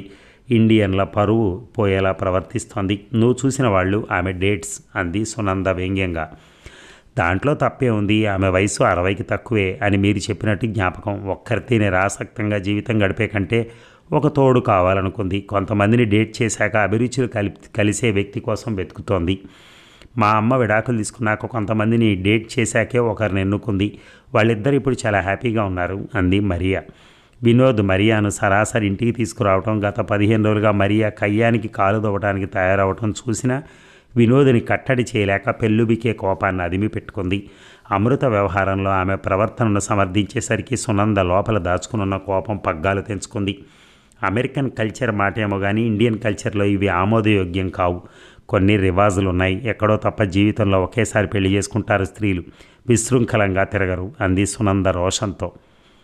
కల్చర్ అంటున్నారు. ఇష్టం లేని వ్యక్తితో జీవితం అంతా కాపురం చాలా హీనాతిహీనం. భార్యాభర్తలు ఇద్దరూ సర్దుకోవాలి, కాదన్ను. కానీ అది వీలైనప్పుడు జీవితం నరకమే. కాలంతో పాటు అన్ని దేశాల రివాజులలో మార్పు వచ్చింది. మనకు ఆలోచించే శక్తి ఉంది. మనం సరైన మార్గంలో పయనిస్తున్నామా లేదా ఆలోచిస్తే తెలుస్తుంది. ఇంకో 15 ఏళ్ల జీవితం ఆమెకుంది. బిక్కుబిక్కుమంటూ ఇతరుల ఇష్టాయిష్టాలతో ఆమె జీవితం ఎందుకు వెళ్ళదీయాలి? భారతీయ సంస్కృతి 5000 ఏళ్ల నాటిది. ఇండియాలో ఇలాంటి పరిస్థితి ఉద్భవిస్తే సమాజం సహాయం చేస్తుంది. ఈమెడి చేసే పనుల వలన ఇతర భారతీయుల్ని చులకనగా చూస్తారు అంది సునంద. ఏ ఆధారం లేకుండా అలా ప్రవర్తించేవాళ్ళు కుసంస్కారులు. మీ ఆంక్షల వలన ఆమె జీవితం తారుమారవటం లేదా? ఆమె ఉంటున్నది ఇండియాలో కాదు, అమెరికాలో. ఇక్కడ వాస్తవికత గురించి చెప్పండి. మా సహాయం కావాలంటే ఆవిడ మా సంస్కృతి నిర్దేశించిన కొన్ని సంప్రదాయాలని పాటించాల్సిందే. మీరు ఆమెకి ఏ సహాయం అందించారు? ఏమిటి అందివ్వగలరు? ఇన్నాళ్ళు అందివ్వగలరు? ఎన్నాళ్ళు? ఆమె వంట వండుతుంటే పక్కన నిలబడి కబుర్లు చెప్పే వ్యక్తి కావాలి. టెలివిజన్ చూస్తూ దాని గురించి చర్చించే మనిషి కావాలి. బయట పిడుగులు పడుతుంటే ధైర్యంగా ఉండమని ఆసరా ఇచ్చే ఒక భుజం కావాలి. ఇలాంటివి ఎన్నో. ఇవన్నీ మీరు ప్రతిరోజు చేయగలరా? ఈ దేశంలో ఇతరుల గురించి తమ కాలాన్ని పణం పెట్టడానికి మనుషులు లేరు. మీరు అందివ్వలేని సహాయాన్ని అందించే వ్యక్తి కోసం ఆమె వెతుకుతోంది. గ్రేట్. ఇండియాలో లభించే సహాయం అన్న కొలబద్దను ఇక్కడ వాడటం వల్ల ఆమెకు న్యాయం జరగదు. వినోద్, నేను స్నానం చేసొస్తానంటూ మేడ మెట్లెక్కింది మరియా. కాలికి మెడకి లెంకెబెడుతూ మొండి వాదనతో ఎవరైనా గెలవగలడు అన్న ధీమా మరియా ముందు పటాపంచలవటంతో ఏం చేయాలో తెలియక నాకు తలనొప్పిగా ఉందంటూ బెడ్రూమ్లోకి వెళ్ళి తలుపేసుకుంది సునంద.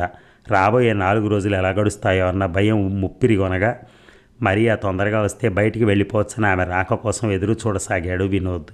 ఇక 2 సార్లు ఈమెయిల్స్లో ఉత్తర ప్రత్యుత్తరాలు జరిగాక లిస్టులో ఉన్న 4వ ఆఖరి వ్యక్తి బిపిన్ చంద్రను కలవనవసరం లేదనిపించింది అమృతకు. బిపిన్ చంద్ర వయసు 64 అని తెలిసినా దానికి ప్రాముఖ్యత ఇవ్వలేదు. బిపిన్ చంద్ర ప్రకటించిన వివరాలను బట్టి అతనికి ఆర్థిక ఇబ్బందులు ఏం లేవని విదితమైంది. బిపిన్ చంద్రతో వచ్చిన చిక్కల్లా అతని హాబీలు చెస్, క్రాస్వర్డ్ పజిల్స్ చేయడంతో కాలం గడుపుతాడని, అవంటే తనకి చాలా ఇష్టమని, ప్రయాణాలు చేయడానికి ఇష్టపడడని తెలియవచ్చింది. బిపిన్ చంద్ర ఉద్దేశంలో తోడుకి తన ఊహలో ఉన్న స్నేహానికి మధ్య చాలా వ్యత్యాసం ఉందని, అతనిని కొన్ని రోజుల తర్వాత ముఖాముఖి కలవడానికి ప్రయత్నిస్తానని అతనికి తెలియపరిచింది అమృత. పాత తికమక ప్రశ్న మళ్ళీ మొదటికొచ్చింది. ఇప్పుడు ఏం చేయటం? ఈ ప్రయత్నం విఫలమైందని వదిలివేయటమా లేక పునఃప్రారంభించటమా? తనేజా జేమ్స్ వెంకట్లను జ్ఞాపకానికి తెచ్చుకుంది. తనేజా వెంకట్ల గురించి ఆలోచన అనవసరం. జేమ్స్ అతి చొరవ అన్నది వెనక్కి పెడితే అతనిలో ప్రస్ఫుటంగా కనిపించే లోపాలేమీ లేవు. జేమ్స్ 10 రోజుల న్యూయార్క్ ట్రిప్ నుంచి తిరిగి వచ్చి ఉంటాడా? మరోసారి జేమ్స్ని కలిస్తే ఎలా ఉంటుంది? కలుద్దామా అని మెయిల్ పంపటానికి అమృతకు అహం అడ్డొచ్చింది. ఈ ప్రతిపాదన జేమ్స్ దగ్గర నుంచే రావాలి, కానీ అది ఎలా సాధ్యం అని తీవ్రంగా కాసేపు ఆలోచించి, ఇక్కడ లైబ్రరీలో సోమర్సెట్ మ్యామ్ కథల పుస్తకాలున్నాయి, వాటిలో ఏ 2 కథలు బాగుంటాయని మెయిల్ పంపింది జేమ్స్కి. 2 గంటల తర్వాత ఉత్కంఠతో కంప్యూటర్ తెరిచి చూసేసరికి ఏ క్యాషువల్ ఎఫైర్ అన్కాంకర్డ్ విశిష్టమైనవి అంటూ వచ్చిన జేమ్స్ జవాబు చూడగానే కారు తాళాలు అందుకుంది. ఇక్కడ మామ్ కథల పుస్తకాలున్నాయి అని, అవి ఉన్నాయా లేవో చూడకుండా మెయిల్ పంపింది. మామ్ కథల పుస్తకాలు లేకపోతే అనుకుంటూ లైబ్రరీలో ఆ పుస్తకాలు కనిపించగానే ఊపిరి పీల్చుకుని వాటితో తిరిగి వచ్చింది. కథల పుస్తకాన్ని తెరవబోతూ జేమ్స్ జవాబు చాలా ముక్తసరిగా ఉంది. స్నేహం అంటే ఉత్సాహం చూపించేవాళ్ళు ఇంత ముక్తసరిగా జవాబు రాయిరే అని పెదవి కొరుక్కుంది. టూకీగా తను పంపిన మెయిల్కి అంతకన్నా పెద్ద జవాబు ఎలా ఆశించగలమని సరిపెట్టుకుంది అమృత. ఏ క్యాషువల్ ఎఫైర్ కథ మొదలుపెట్టింది. 2 పిల్లలున్న వివాహిత ఒక ఆఫీస్ క్లర్క్ ప్రేమలో పడుతుంది. అది తెలుసుకున్న భర్త పరువు పోతుందని విడాకులకి సమ్మతించడు. క్లర్క్ని కలవద్దు అంటాడు ప్రేమికుడు. 2 విడిపోతారు.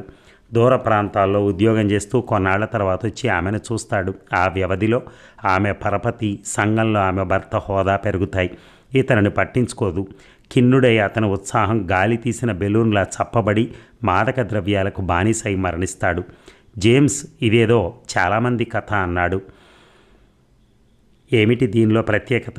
అదే ప్రశ్న వేస్తూ జేమ్స్కి మెయిల్ పంపింది. మనం ఎప్పుడైనా కలిస్తే దానిలో ఉన్న ప్రత్యేకత వివరిస్తానన్న జవాబు చూసి అమ్మయ్య అనుకుని నిద్రపోబోతూ, కొంత బెట్టు ప్రదర్శించకపోతే చులకనైపోతాను, రేపో ఎల్లుండో జేమ్స్కి మెయిల్ పంపుదామనుకుంది అమృత. ఈ కథ గురించి మీ వివరణ వినాలనుంది అంటూ 3వ రోజు మెయిల్ పంపింది. మధ్యాహ్నం 12 గంటలకు మీ ఇంటికి వస్తాను, ఈవేళ థాయిలాండ్ భోజనం తిందాం, ఏదైనా అభ్యంతరం ఉంటే తెలియపరచండి అన్న జేమ్స్ మెయిల్ చూడగానే ఉత్సాహం పుంజుకొచ్చి, ఇప్పుడు 10 గంటలైంది, ఇంకా 2 గంటల వ్యవధి ఉంది అనుకుంటూ స్నానం గదిలోకి ప్రవేశించింది అమృత. ఒక అరగంట పాటు ఏ దుస్తులు ధరిస్తే బాగుంటుందో అన్నది నిర్ణయించి లీలగా మేకప్ వేసుకుని తయారై గడియారం మెల్లగా నడుస్తుంది అనుకుంది. జేమ్స్ ఆగమనానికి ఎదురు చూసి కాలింగ్ బెల్ శబ్దం అవగానే తలుపు తెరిచి హలో జేమ్స్ అంది అమృత. వావ్, గుడ్ నూన్ అంటూ అమృత కోసం కారు తలుపు తెరిచాడు. అమృత సీట్ బెల్ట్ రాక బెల్టును గుంజుతుంటే అమృత శరీరానికి దగ్గరగా కదులుతూ సీట్ బెల్ట్ లాగి అమృతకు అందించి మంచి పరిమళాన్ని వాడారు. ఇట్ ఈస్ గుడ్ అంటూ కారును రోడ్డు మీదకి మళ్లించాడు జేమ్స్. కారు నడుపుతూ తన న్యూయార్క్ ట్రిప్ గురించి ఏదో చెప్తున్నా అవి అమృత మెదడులోకి ఎక్కటం లేదు. మీరేదో దీర్ఘాలోచనలో ఉన్నారు, కెన్ ఐ హెల్ప్ యూ అని అడిగాడు జేమ్స్ రెస్టారెంట్లో ఆసీనులయ్యాక. సారీ, మన ఆలోచనలు అందరితోనూ పంచుకోలేం. అలా అడిగినందుకు థ్యాంక్స్. నిజమే, త్వరలో మీకు నా మీద అలాంటి నమ్మకం కుదురుతుందని ఆశిస్తానంటూ దగ్గరగా నిలబడ్డ వెయిటర్కి కావలసిన పదార్థాలకు ఆర్డర్ ఇచ్చాడు జేమ్స్. బాగా ఆలోచించాక నేను ఏ పనైనా చేస్తాను, చప్పున నాకేమీ ఇష్టం అవ్వవు. జీవితం అంతా ఒక ధోరణిలో పద్ధతిలో పెరిగిన మనిషిని, మార్పుని నా మనస్సు అంత త్వరగా అంగీకరించదు అంది అమృత ఆచితూచి పదాలను వదులుతూ. మీకు నాకు చాలా తేడా ఉంది. నేను ఆలోచించనని కాదు, కానీ కేవలం ఆలోచనల్లోనే ఉండిపోయే తత్వం అయితే కాదు. మనిద్దరి ధోరణుల మధ్య ఉన్న వ్యత్యాసం ఎక్కువే. అయినప్పటికీ ఒకరి ధోరణి ఇంకొకరికి ఇబ్బందికరంగా మారనప్పుడు ఎదుటి వ్యక్తి విలువ ఇవ్వ ప్రయత్నిస్తే ఏ సమస్య ఉండదేమో అన్నాడు జేమ్స్. చిరునవ్వు నవ్వి పర్సులోంచి రుమాలు తీసి మొహానికి పట్టబోతున్న చిరు చెమటను సుతారంగా తుడుచుకుంది అమృత. జేమ్స్ తననే పరీక్షగా గమనిస్తున్నాడని గ్రహించి రవ్వంత తడబడుతూ రుమాలని పర్సులో కుక్కి, ద క్యాజువల్ అఫైర్ కథలో ప్రత్యేకత ఏమిటి? ఇద్దరూ ప్రేమలో పడతారు, ఇంట్లో తెలిసి గొడవైంది, వాళ్ళిద్దరూ విడిపోయారు, అది భరించలేక అతను వ్యసనాలకు బానిసై చనిపోతాడు అంది అమృత. ఐఎమ్ సారీ మ్యామ్, ఈ కథకు పెట్టిన పేరులోనే దానిలో ప్రత్యేకత ఉందని సూచిస్తుంది. మంచి అందం, యవ్వనంలో ఉన్న జేక్ అంతే అందంగా ఉన్న శ్రీమతి కే ప్రేమలో పడతారు. ఇంట్లో తెలుస్తుంది, జరిగిందేదో జరిగింది, అతన్ని కలవకు అంటాడు సంఘంలో పరపతి ఉన్న ఆమె భర్త. అదే ఆమె జేక్కు చెప్తుంది. నేను ఉన్న పరిస్థితి చూడు అంటుంది దిగాలు పడుతూ. సరే, నేను దూరంగా వెళ్ళిపోతానని అతని చేతి అనిపిస్తుంది. నేను నీ గురించి నిరీక్షిస్తుంటాను, మళ్ళీ ఒకటవుదామన్న భావన అతనిలో కలిగిస్తుంది. ఆమెతో జీవితం మున్ముందు ఉందని, ఆమె శ్రేయస్సు కోసం, ఆమె ప్రేమ కోసం త్యాగం చేశానని జేక్ ఉత్సాహంగా వెలిగిపోతూ కొన్నాళ్లు గడిపి తిరిగి వస్తాడు. ఆ మధ్యకాలంలో ఆమె భర్తకు హోదా, పరపతి బాగా పెరుగుతాయి. తిరిగొచ్చిన జేక్కి ఆమె ధోరణిలో మార్పు స్పష్టంగా కనిపిస్తుంది. నిర్దిష్టంగా ఆమె ప్రవర్తించడం బాధ కలిగిస్తుంది. ఈమె నన్ను ఎప్పుడూ ప్రేమించలేదు, కేవలం తాత్కాలిక వ్యామోహమే. ఈమె చాలా గొప్పదని, లేనిపోని గుణాలున్నాయని వజ్రమని నమ్మాను. కానీ అది కేవలం గాజు ముక్కే. ప్రేమ ఉన్నట్టు నటించి నా చేత నేను దూరంగా వెళ్ళిపోతాను అనిపించి నన్ను ఉపయోగించుకుందనుకుని జీవితం మీద పూర్తి విరక్తి కలిగి మరణాన్ని కౌగిలించుకుంటాడు అంటూ జేమ్స్ లంచ్ పదార్థాలు రావడంతో ఆగాడు. ప్లేట్లో కొంచెం కొంచెం పదార్థాలను వడ్డించి ప్లేటును అమృత చేతికి అందిస్తూ, మీకేది నచ్చుతుందో నాకు తెలియక కొంచెమే వడ్డించాను. కారం సరిపోకపోతే అదిగో ఎదురుగా ఉంది, వేసుకోవచ్చు అన్నాడు జేమ్స్. ఆ కథ చాలా మట్టుకు ఫ్లాష్ బ్యాక్లో నడుస్తుంది. అదిగాక కొన్ని క్లిష్టమైన ఇంగ్లీష్ పదాలు కొరుకుడు పడలేదు. అయినా ఇలాంటి విషాద కథలు సామాన్యమేనేమో అంది అమృత. కొంత సామాన్యమే, కేవలం క్యాజువల్ అఫైర్స్ నాకు నచ్చవు. అది చెప్పడానికి కథ బాగా ఉపయోగపడుతుంది అంటూ ఫోర్క్తో తిండి పదార్థాన్ని నోటిలో ఉంచుకున్నాడు జేమ్స్. ఆ కథ వెనక ఉన్న జేమ్స్ అంతరంగం అమృతకు అర్థమైంది. ఇక రెండో కథ అంటూ మొదలెట్టబోతున్న జేమ్స్ను వారించి, ముందు నన్ను ఆ కథ చదవనియండి, దాని గురించి తర్వాత విశ్లేషిద్దాం అంటూ తినడం మీద దృష్టి మరల్చింది అమృత. ఎనీ డిజర్ట్ అని అడిగాడు వెయిటర్. నో అంది అమృత. నాకు మామిడి పండు అన్నం కావాలి అన్నాడు జేమ్స్. వెయిటర్ డిజర్ట్ తీసుకురావడానికి వెళ్ళాక, ఇందాకటి నుంచి చెబుదామని అనుకుంటున్నాను, ఉత్సాహంతో మీ మొహం ఇవాళ విప్పారింది, యూ లుక్ లవ్లీ అన్నాడు జేమ్స్ మందస్వరంతో. థ్యాంక్ యూ, ఇప్పుడే వస్తానని జేమ్స్ చూపులను తప్పించుకోవడానికి రెస్ట్ రూమ్కి వెళ్ళి 5 నిమిషాల తర్వాత స్థిమితపడి తిరిగి వచ్చి కూర్చుంది అమృత. ఒక్కసారి చెంచా రుచి చూశారంటే దీన్ని వదలరంటూ చెంచా డిసర్ట్ని అమృత నోట్లో ఉంచాడు జేమ్స్. డిసర్ట్ చప్పరించి అడ్డంగా తల ఊపుతూ, ఇండియాలో మా రాష్ట్రంలో పండినన్ని మామిడి పళ్ళు ఇంకెక్కడా పండవు, బాగానే ఉంది కానీ అంత గొప్పగా ఏం లేదు అంది అమృత. జేమ్స్ అభిరుచిని మెచ్చుకోవటానికి ఇష్టపడక, బలవంతంగా మీ చేత తినిపించానని ఆ నిరసన, దాని గురించి నేను పట్టించుకోను, మామిడి పళ్ళు తినటానికి మీ రాష్ట్రానికి ఎప్పుడు వెళ్దాం అంటూ మందహాసం చేశాడు జేమ్స్. అమృత ఏమీ సమాధానం ఇవ్వలేదు. అమృతే తనే బిల్లిస్తానన్నా బిల్లుని సగం సగం పంచుకుందామన్నా జేమ్స్ ఒప్పుకోలేదు. వెయిటర్కి టిప్ ఇచ్చాక కమోటీ హిల్కి వెళ్దామా, అయితే చిన్న జల్లు అక్కడ కురవచ్చని న్యూస్లో చెప్పారు అంటూ కారు వైపు నడిచాడు జేమ్స్. ఈవేళ ఆహ్లాదంగా గడిచింది, థ్యాంక్స్ అంది అమృత. జేమ్స్ ఇంటి దగ్గర వదిలినప్పుడు స్నేహపూర్వకంగా తన బొగ్గను అమృత బొగ్గకు ఆనించినప్పుడు జేమ్స్ను వారించకుండా మెల్లగా లోపలికి నడిచింది అమృత. మరి ఈ భాగం ముగిద్దామా? మళ్ళీ రేపు కలుద్దాం. Thank you.